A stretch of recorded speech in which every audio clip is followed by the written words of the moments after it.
में आती है एक विशेष एकादशी, उसका नाम है सफला एकादशी। और इस सफला एकादशी की आप सभी को हार्दिक शुभकामनाएं। यह एकादशी अपने नाम के अनुसार ही मनुष्य जीवन को सफलता प्रदान करती है। इस एकादशी पर भगवान श्री हरि विष्णु जी की विशेष पूजा अर्चना करके उपवास का पालन करते हैं। अधिक से अधिक उनके दिव्य नामों का जप करते हैं। मनुष्य अपने जीवन को सफल बना सकता है। यह एकादशी पौष मास में आती है और इसीलिए भी यह आध्यात्मिक साधना के लिए एक महत्वपूर्ण मानी जाती है। तो चलिए इस एकादशी के उपलक्ष्य के बारे में जानते हैं। भगवान श्री विष्णु की एक पौराणिक कथा का श्रवण करते हैं।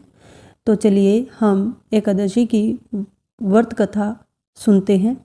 सर्वशक्तिमान भगवान विष्णु ने जिस समय बलि महाराज को बांधा था, उस समय अपने 3 पगों में चराचर प्राणियों के साथ तीनों लोकों को उन्होंने नाप लिया था।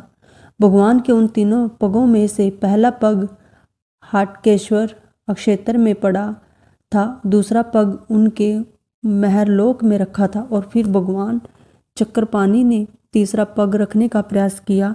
तब उनके अंगुष्ठ के अग्रभाग से ब्रह्मांड फूट गया था और अत्यंत लपुत हो गया था। फूटे हुए ब्रह्मांड के उस छिद्र से निकला हुआ वह जल भगवान के अंगुष्ठ अग्र से होता हुआ क्रमशः पृथ्वी तल पर आया।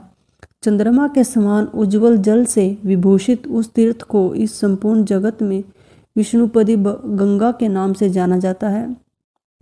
इस प्रकार उस क्षेत्र में जब भगवान विष्णु का चरण प्राप्त हुआ, तब प्राणियों के सभी पापों का नाश करने वाली विष्णुपदी नामक एक नदी प्रकट हुई थी। जो भी मनुष्य श्रद्धापूर्वक उस नदी में स्नान करके भगवान विष्णु के चरण का स्पर्श करता है, वह परम पद को प्राप्त कर लेते हैं। पूर्व काल की बात है। चमत्कार पूर्व में उत्तम व्रत का पालन करने वाले चंड शर्मा नामक एक विख्यात ब्राह्मण हो गए थे। वे स्वरूप और उदारता आदि गुणों से संपन्न थे, लेकिन वे जब युवावस्था में पहुंचे तब किसी वैश्य ने उनका नाम आसक्त हो गया। अब एक समय आधी रात में वे प्यासे से व्याकुल होकर उठे और उन्होंने उस वैश्य से कहा, हे प्रिय, मैं पानी पीना चाहता हूँ, मुझे जल दो। तब उस वैश्य ने पानी के भ्रम से उनको निद्राकुल ब्राह्मण को मदिरा से भरा हुआ पुरवा लाकर दे दिया।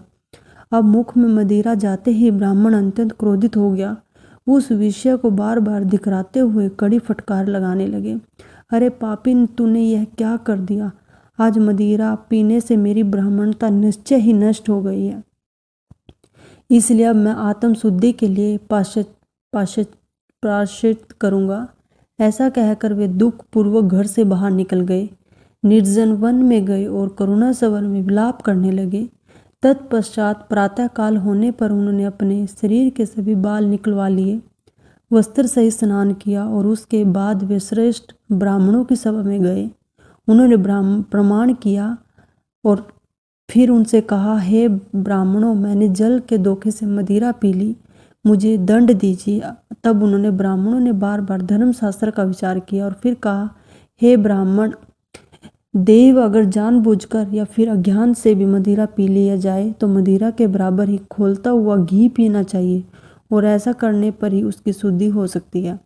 मदिरा पान एक बहुत बड़ा पाप है। शास्त्रों में वर्णन आता है कि जो मदिरा पान करता है उसे जन्म में पश्चाताप नहीं करता, उसे मृत्यु के बाद यमराज के दूत खोलता है वह लोहा पीने के लिए देते हैं।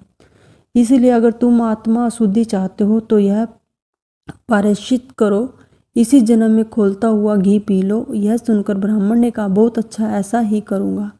इस प्रकार प्रतिज्ञा करने के ब्राह्मण ने तत्काल ही घी लेकर उसे पीने के लिए आग पर तपाने लग गए। भूतेन में यह समाचार सुनकर वह उस ब्राह्मण के माता पिता वहां पर आ पहुंचे और वह पूछने लगे, अरे पुत्र, यह क्या कर रहे हो? तुम यह क्यों कर रहे हो? तब उनके पुत्र ब्राह्मण के नेत्रों से आंसू बहते हुए रात की वह सारी घटना कह सुनाई। यह सब सुन ब्राह्मण दंपति ने उन सभी श्रेष्ठ ब्राह्मणों से प्रार्थना की कि मेरे इस पुत्र को धर्मशास्त्र का विचार करके कोई और उपाय बताएं। तब उन ब्राह्मणों ने फिर से आदरपूर्वक धर्मशास्त्र का विचार किया और इस प्रकार कहा, हे ब्राह्मण, धर्मशास्त्र में और कोई दूसरा उपाय नहीं है, अब आपको जो उचित लगे वही आप करिए।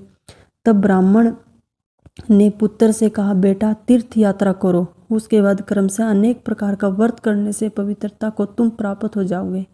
यह सुनकर उस ब्राह्मण पुत्र ने कहा, क्या ब्राह्मणों का बताया हुआ पवित्रता के लिए पर्याप्त नहीं है, तो आप मुझे इस व्रत आदि का उपदेश दे रहे हैं।